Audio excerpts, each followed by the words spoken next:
Hello and welcome. We have here Luwam Thomas from Toronto, here to talk about just the incredible work that she's been doing alongside, a great many other Eritrean artists from around the country. Luwam, how's everything going? Good. Thanks for having me. I'm really excited for this radio station and everything. My first radio interview, so, bear with me here. That's fine. Thank you for coming on. Thank you for coming to Youth Hour. Thank you. Thanks for having me. Yeah, we have a couple of questions for you to ask. Alex, you want to go ahead and start off the first few questions? Yeah, sure.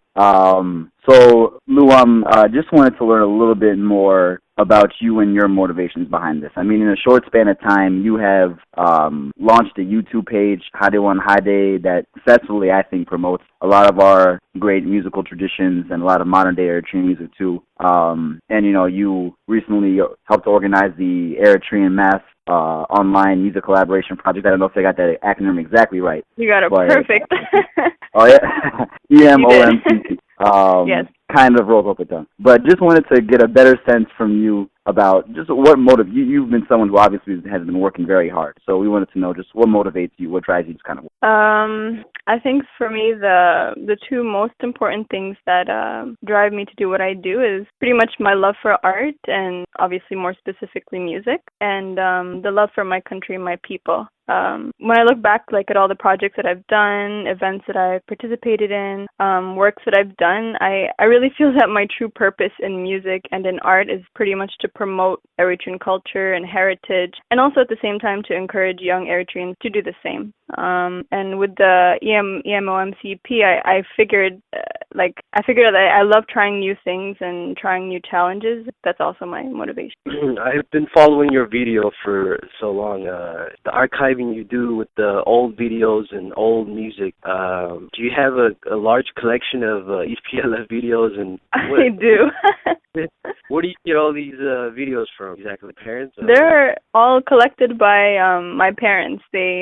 My father was he was obviously part of the struggle, and he did a lot of education and that kind of thing during the struggle. So through that he's collected pretty much. I think we have videos 1 to 20 something. I don't know how many videos there are, but there's so many, and all the cassettes, and it's a really really memorable collection. Yeah. So just taking it back, then you mentioned your parents, but how did you first get interested in music? I would have to say music. Like I said, with my dad collecting all the EPLF videos and the music, it's been in my life since day one. My first language is Tigrinya, and so the minute I started learning it at age 2, my mother would sing Eritrean songs to me, and she would sit me in front of the TV watching the EPLF cultural group videos, and then she would encourage me to sing along. And I don't know, for some reason I was just always drawn to Eritrean music since I was very young. And then when I came to Canada with my parents, my father bought me a small keyboard at the age of 6 and started taking me to piano lessons at the Conservatory of Music.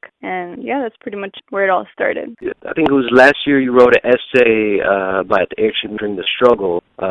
Overall, what made you, was it just a assignment, or how did that essay come? What was your motivation? I was taking a class called Music in Society, I think it was, third-year university. It was an elective course. It had nothing to do. I studied nursing in university, but this was an extra course or whatever, an elective. So one of the assignments that they wanted was to pick an era of any era during whatever time, whether it's Renaissance or 70s music or that kind of thing, and pick a country and relate the music to their history. And I was like, whoa, this is the perfect time to write about what I've been learning from my parents, from my culture, from all the videos that I've watched and the books that I've read. And that was my opportunity to share, my culture and my history with my students or my colleagues and the teacher that was teaching class. And from there, I got a B plus. I mean, whatever, it's all good.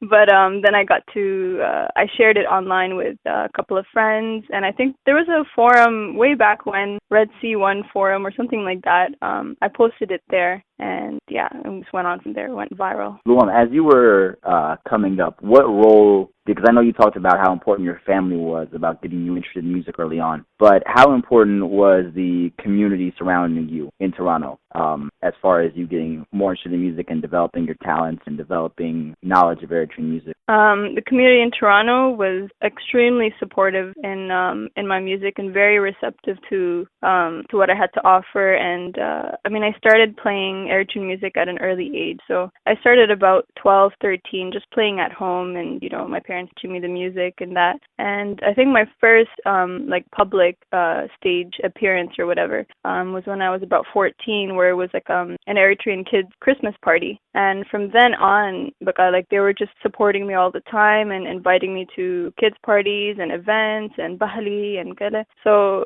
I'm really grateful to, number one, my parents, and number two, the Eritrean community of Toronto. They have really supported me in all of my music endeavors. Going back to your essay, you wrote really well researched, and I pretty much enjoyed reading. Yeah. Also, the International Women's Day is coming up in March. Your essay, or just overall your knowledge of Eritrean and its history, what is the role of women in the music then and now? And what kind of duties that and commentary as far as the role and status, and can you answer that? Yeah, so in my paper, I did speak a little bit about women in the independence struggle and how music was used to uplift their morale. And I mentioned this song, Hade1Hade, which was sung by Tagararit Birhota Gabrasilase, also known as Tanki. And literally the song translates into Goodbye My Kitchen. And it described how women were, at the time, were no longer, going to be confined to the duties of the kitchen, but also welcomed their new duties as an activist, an educator, freedom fighter, a singer, vocalist, or a musician. Basically, it was a song to give confidence to women, not only to fight for their rights as women, but at the same time, fight for their country side by side with their brothers. And it's no wonder that by the end of the struggle, 30% of the Eritrean parliament seats are reserved for Eritrean women. So it. You feel like the current music, as far as all the singers, they are not focused on talking about, besides the patriotic music or romantic music that we hear Eritrean singers. Do you feel women singers of today should be responsible to the power of women inside Eritrea and outside Eritrea? It's kind of hard to answer that question because I've never lived in Eritrea, so I can't speak for a woman who's living in Eritrea. I don't know what she goes through. I don't know what her life is like there.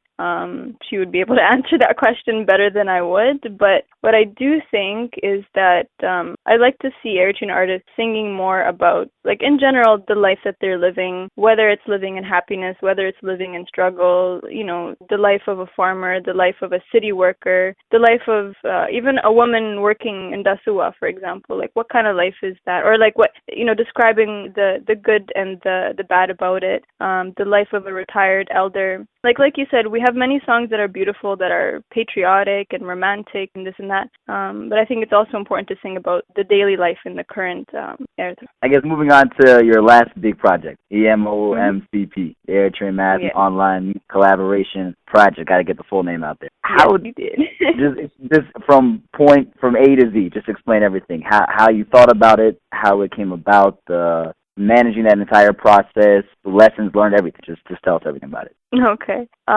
So the Eritrean Mass Online Music Collaboration Project of 2013, it was a 5-month project basically to unite young Eritrean artists, so musicians, vocalists, dancers, painters, photographers, and artists, to perform one Eritrean song as they expose their talents to the world. And the whole point of it was that it was completely online. And so I was first inspired by, there's a YouTube video that I watched called Little Symphony. And it was 106 young artists from 30 different countries, and they collaborated online to play a classical song. So I watched that and I was like, why can't we do that in Eritrean music? And then I brought it up into conversation with a fellow friend called Hade1Hade, who's a music producer in EMOMCP 2013. And he's actually an amazing artist. You guys got to check him out.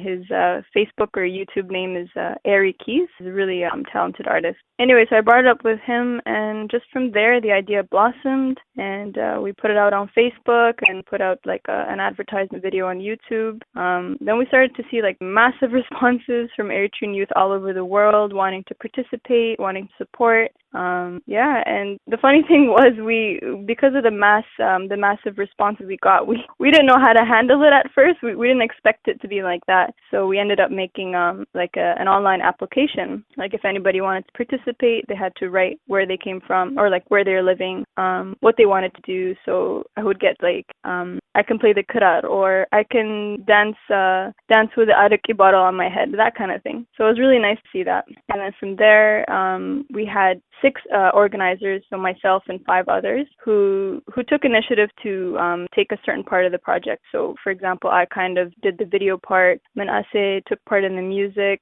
Shoit and Simon, which are kirar players, they took over the kirar section. Noh, who's from USA, he took over the keyboards. Miras, who took over advertising, and Fatih, who took over recruiting members. So it was so interesting that like it was in 5 months, but they were so well organized, and I don't know, I was just completely speechless of how organized we can be, and we're not even living in the same city, or we're not even living in the same country. And then went on from there. People started sending in their videos and their music. Some people that needed help with tuning their kirars, we got in touch with them via Skype, just to helping them tune their kirar or learning the song itself. And just went on from there. And then we released the video in August of 2013.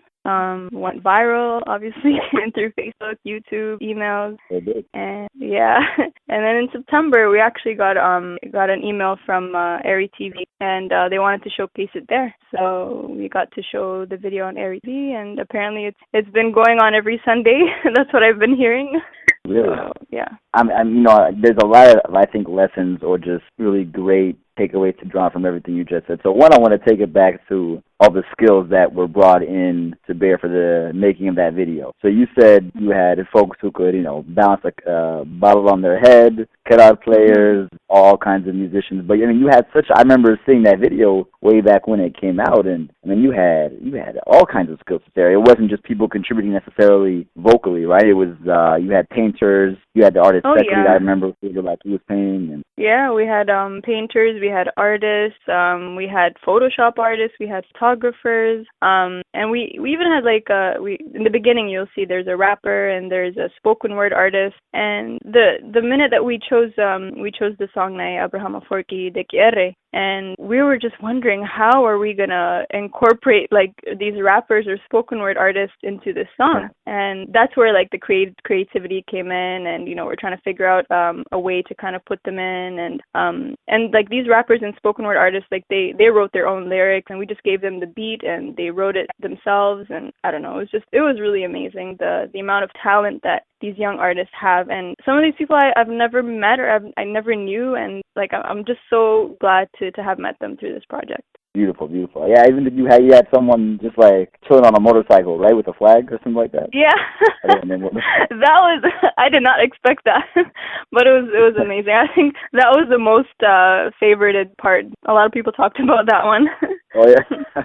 So wait, was it skill just like being able to ride a motorbike, or? No, it was he submitted as because we asked for dancers as well, right? So I don't know how he came up with the idea of dancing around the motorcycle, but that's his way of being creative, and we totally accepted it. The fact that this entire sort of production was very much organic, like it just came out of a huge amount of interest that just kind of sprung up. You put out the message, tons of people responded. What do you think is sort of the importance of or significance of that in terms of how we think about doing things in the community or as Eritreans, having that organic aspect? A lot of people say that, especially nowadays, the Eritrean youth aren't doing anything, or they are dead, or, they aren't really into their culture or this and that. And I think it's because they haven't had the chance, or they haven't been given the platform to showcase their talent, or to share their love for their country in a creative way and that kind of thing. So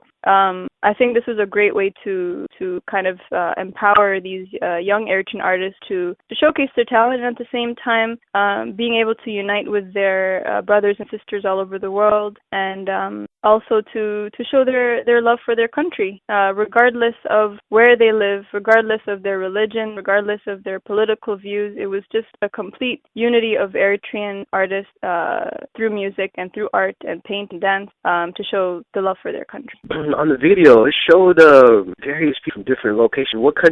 How many countries were involved? Like, what, all these Eritreans, what? So there was USA, of course, a lot of people from USA, the one person from Saudi Arabia, the rapper, couple of people from Canada, Germany. There was a photographer from Rwanda. There was the UK and Israel. Yeah, those were the main countries. We were hoping to get some people from Eritrea, but the internet is kind of difficult there.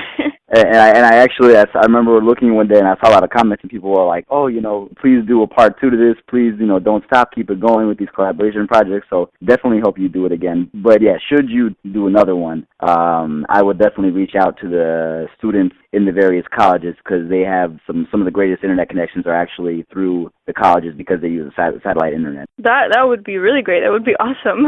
How do you feel about the use of auto-tune and drum machine in our music? One thing that I would say is that too much of anything is no good. So I think it's okay that we use technology to improve our music and make it more convenient for us. It's easier to use a drum machine than to have a person play koboro for 6 hours in a gwaila night.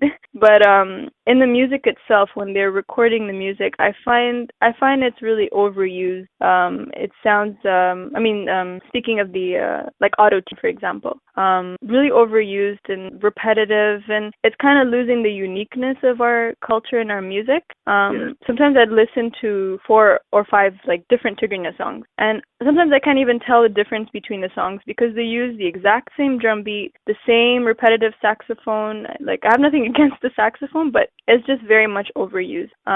So having said that, I think we should use technology to support our music, but not to completely change it and make it sound so electronic and lose the culture in our music. I agree. How do you think moving forward, Eritrean music, and it's just not just Tigrinya music, every ethnic group, how can we get more attention in the world to make it a sound? And what can we do right now to make sure our music gets? I think number one is if you listen, for example, one of my favorite African groups is I don't know if you guys know them, but Hade1Hade. I don't know how they pronounce it, but they're a group from one of my favorite groups. And the amazing thing about them is that they keep it to their roots, the music that you hear, they keep it to their roots, but they use guitars and they use modern instruments, but the music is still cultural and it's not electronic or that kind of thing. So I think if we used our own traditional instruments like the mbilta or the wata, the kirar is being used pretty well, and I'm happy about that. But things like mbilta, which is such a beautiful instrument and it's completely lost.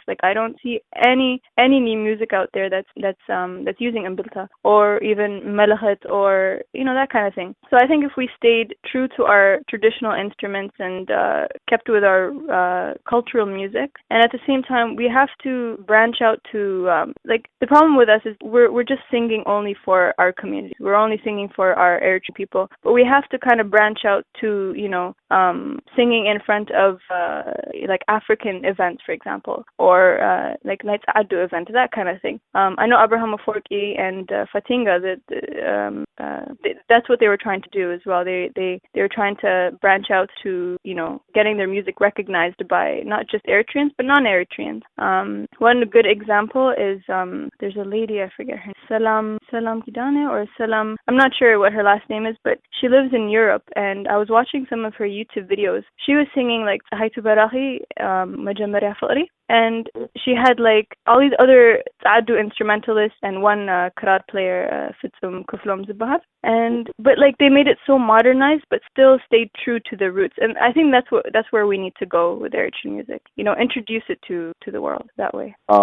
Modernization mixed in sort of with tradition. You just touched on that point. How does that happen though? So I know you mentioned playing in front of non-Eritrean audiences. How do you imagine a sort of modern Eritrean music that interacts with, say, other cultures or other regions or other societies? How does that necessarily work in your mind? Have you thought about that as far as like just what the future of Eritrean music would look like in a more exposed way? Like how did it change? How did it go? In what direction? It's kind of hard to tell because I love what they're coming up with, like the new Eritrean artists, Sirat Aragai, Korchach, all those great artists. But I don't know exactly where they are going with it. I don't see anything really standing out as much as far as modern traditional type music. But personally, for me, my dream was to have like an orchestra of Eritrean music, like have for example, here in Toronto we have the Toronto Symphony Orchestra. If we could get them to play our music, if someone could, if an Eritrean artist could compose like any music, like even Tigrinya music or a Kunama song or a Tigray song, and put it into like music notation and have the Toronto Symphony Orchestra play that, I think that's what I want to see. That's my dream. I don't know. Everyone has their own dream about Eritrean music. Any artist will tell you something different. But for me personally, that is my dream. Okay. Would you want to get into composition one day? I do, actually. I do. Hopefully, I've been taking piano lessons for 12 years now. I stopped at grade 10 and I got my assistant piano teacher's diploma. So hopefully that will lead me to entering university to study music composition. And that's what I want to get into as well. Luwam, and feel free to answer it however you want, but just trying to understand sort of your own path. So you're kind of going down the path of you said assistant music teacher. You're thinking about composition. You do a lot in terms of music, and you put up a lot of content on the Hade1Hade page. What's your day job? What's my day job? I work as a registered nurse at Sunnybrook Hospital here in Toronto. Excellent. And how do you find the time to nursing? I mean, how do you do that and sort of find the time to be involved with Eritrean music? And I think it's just learning.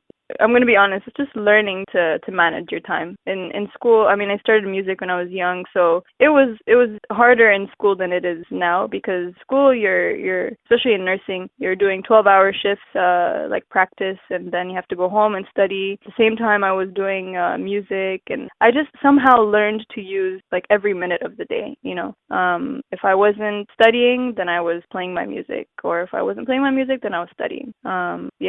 That's pretty much what it is. But now I have more time, I go to work, I come home, I have my off days. Like today I was off. I was pretty much playing music the whole day. Okay, and you also do cooking tutorial. How important is making sure you know how to cook, not just for women, but just for Eritrean guys as well? Do you think that's we're losing that in the diaspora, the idea of cooking? I don't know. I can't speak for everybody. Everyone. I'm sure their mothers are teaching them how to cook and that kind of thing. I think it's really important. I'm just imagining, like sometimes I go to church and we have the dinners and this and that, and usually it's the mothers that prepare those dinners. I'm imagining like 20 years later, I'm gonna be their age, and are we gonna have those dinners? Are we gonna have women that are gonna be able to cook those dinners for the church or for whatever event? And that's not do even Women's Day, that kind of thing. And just in general, like it's to preserve our heritage and preserve our culture. So that's why I kind of started to post those videos. And yeah, there's no excuse to not learn how to cook your own food. Just as much as you can cook a pasta or a rice, it's just as easy as cooking Eritrean. Except Abhade's a little a little bit over the top. Do you want to tell the listeners if you have any upcoming projects or outside of YouTube or anything else? Not much outside of YouTube. Right now my main focus is the YouTube, and the next project that I'm working on is called Lela, which is a program to introduce young artists to the world. So I'll be interviewing young Eritrean artists that you could say undiscovered, or they're just kind of starting out with their Eritrean music. And so that's pretty much what I'm working on right now. So look out for that. Excellent. And what advice, finally, do you have for some of those young Eritrean artists on the come up? What do you think they should be doing, or maybe even their community should be to support them? What I would say is, my father, he always used to tell me to, number one, to work hard for for strong academic knowledge, but also to participate in as many activities you can. And somewhere along the way, you will discover yourself. And basically what that means is, like, for me, I went to school and I played music, I played sports, I participated in whatever activities I could. And from there, for me, music stood out. And that's how I discovered myself, that I had a true love for music. Also, to never give up on your dreams. There's no easy way to success. You will always find obstacles, but there's no better feeling than to challenge and than to overcome a challenge. And if you're passionate about something, that obstacle will just motivate you to be better at what you do. For the communities, one thing that's really important is to support our local artists in our cities. I mean, why hire artists from other states or from back home when you have talented artists in your city? And that's the only way we can grow as artists. So really, we need to support the artists that are locally in our city. Well, Luwam, we want to thank you for coming on the Youth Hour. We appreciate it. Thank you. Thanks for having me. Yeah, big fan of your work, and we hope to see more of your work outside as well. For sure. Thanks again. Guys, look out for some original new hit singles coming soon from Luwam. One day. Thank you, Luwam. Okay. Happy Women's Day.